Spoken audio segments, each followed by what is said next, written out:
So we're out with Metro Police, our Tactical Response Unit, Gang and Drug Task Team and LEAP in Manenberg tonight in response to the ongoing shootings. There were 14 shooting incidents here across Manenberg this morning. Gunfire detection is helping us respond to this. We had 138 shooting incidents in January, and unfortunately February has been worse. So we are trying to do random stop and searches and responding to any gunfire detections to try and see if we can get to the site as quickly as possible, confiscate some firearms. And in the last 3 years, we've taken 189 firearms off the streets of Manenberg. Some of that has also come through tip-offs, so the communities who we're constantly giving the people the tip-off number 0214807700 and telling them that we will protect their identity and we're willing to pay rewards for any recovered firearms or stolen goods or otherwise. And so we need to do a lot more of this.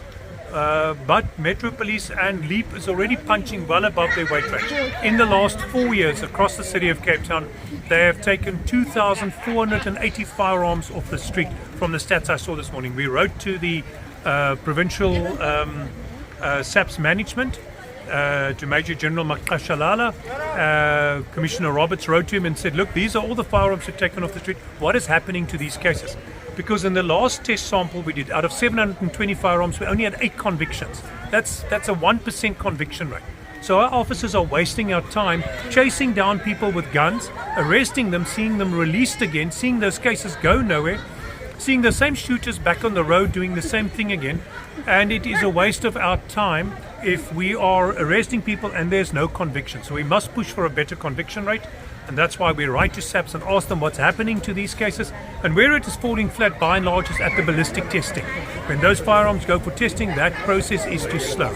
So if there's something we must fix, it is getting more testing capability, whether the city pays for it, or whether the city starts doing it, or we support SAPS in being able to do it better. But that's low-hanging fruit we can fix. And then we're also speaking to provincial SAPS about the situation around the constant supply of ammunition. There's vast amounts of ammunition that's constantly available, and that tap needs to be closed off.